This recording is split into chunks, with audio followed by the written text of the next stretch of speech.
Juste avant que la vidéo commence, je me présente, je suis le trader du dimanche et si tu veux devenir autonome en bourse, tous les liens sont dans la description, donc pense à aller y faire un tour.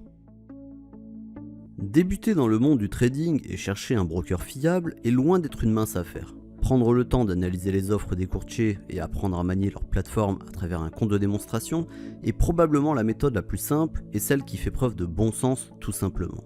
Pourtant, chaque jour, une partie de ces nouveaux traders novices publient des avis négatifs sur les courtiers en ligne afin de partager leur frustration et leur incompréhension par rapport à leur mésaventure en bourse.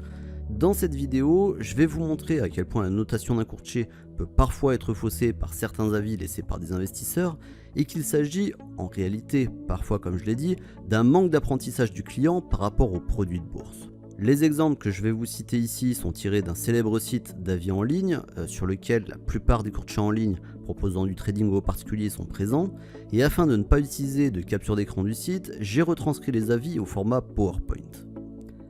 Dans cet avis qui date de l'année 2021, le client est étonné de constater que le trade qu'il avait ouvert sur le Dogecoin, une crypto-monnaie, a été clôturé sans qu'il en donne l'instruction à la plateforme, et ce alors même qu'il disposait de suffisamment d'argent pour supporter la perte latente.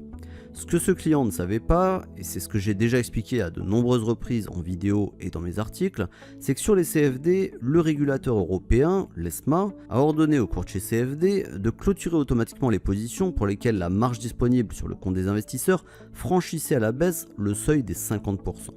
Dans un avis publié au journal officiel de l'Union Européenne en date du 1er juin 2018, le régulateur explique dans le paragraphe 100 que cette mesure vise à pousser les courtiers CFD à porter leur attention sur les particuliers mieux informés sur ce type de produit, plutôt que de multiplier les ouvertures de comptes d'investisseurs faiblement capitalisés. Dans ce cas présent, le client ne s'est pas suffisamment renseigné sur le fonctionnement des CFD et sans vouloir m'avancer, il pensait peut-être investir sur des crypto-monnaies en direct et non via des CFD, ce qui pourrait expliquer son incompréhension face à la clôture automatique de son trade. Dans ce nouvel avis laissé par un client mécontent, celui-ci reproche à son courtier de ne pas le laisser procéder à un retrait d'argent par virement. Dans un premier temps, on pourrait imaginer avoir affaire à un broker frauduleux. Pourtant, il s'agit là aussi d'une règle à connaître lorsque vous ouvrez un compte de trading. Le courtier chez lequel vous déposez des fonds doit vous rendre cet argent en utilisant le même support. Ça signifie que si vous déposez de l'argent en utilisant votre carte bancaire X, le broker refusera de vous restituer les fonds si vous demandez à ce qu'ils soient transmis vers la carte bancaire Y. Dans le cas où les fonds ont été transmis par carte bancaire et qu'elle est depuis expirée, vous devrez lui fournir des documents de votre banque qui attestent de cette expiration. Ces mesures, elles ne sont pas là pour embêter les clients, c'est simplement des règles de sécurité mises en œuvre dans le cadre de la lutte contre le blanchiment d'argent. Lorsque j'ai découvert ce nouveau commentaire noté 1 étoile, j'ai été surpris par le manque de connaissances de certains investisseurs qui se lancent sur les crypto-monnaies.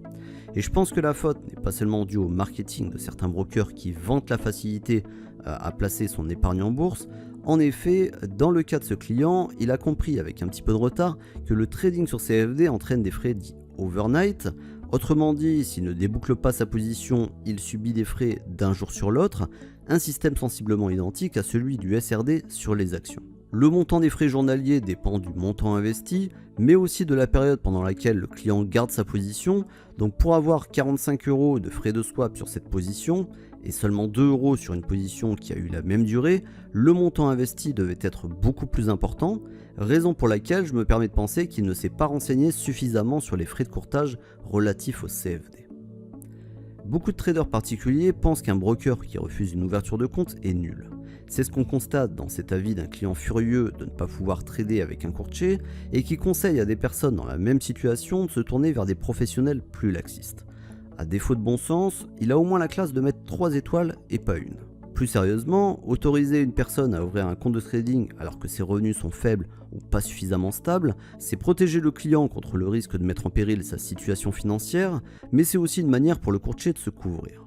En effet, la directive 2014/65/UE du Parlement européen et du Conseil du 15 mai 2014 concernant les marchés d'instruments financiers indique que l'intermédiaire financier doit se procurer les informations concernant les connaissances et l'expérience du client potentiel, ainsi que sa situation financière et sa capacité à encaisser des pertes. Si l'intermédiaire estime que le profil du client n'est pas adapté, il peut refuser l'ouverture du compte. Si le courtier ne réalisait pas ce travail préalable, l'investisseur pourrait se retourner contre lui, notamment s'il venait à perdre une partie ou la totalité de son capital, donc simplement en indiquant que le courtier n'a pas vérifié correctement l'état de son patrimoine et de ses revenus,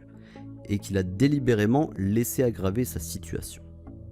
En conclusion, découvrir des avis négatifs sur un broker en ligne peut faire fuir les investisseurs, et ils sont dans de nombreux cas justifiés. Toutefois, comme vous venez de le constater, analyser les avis laissés par les clients au sujet des courtiers en ligne peut s'avérer plus complexe qu'il n'y paraît. Comme vous venez de le voir, de nombreux traders débutants placent leur argent en bourse et le tout sans prendre le temps de comprendre forcément les mécanismes qui régissent le fonctionnement des produits. Donc votre travail à présent est donc de trier les informations et de vous faire votre propre avis sur la fiabilité d'un broker avant d'y déposer votre argent.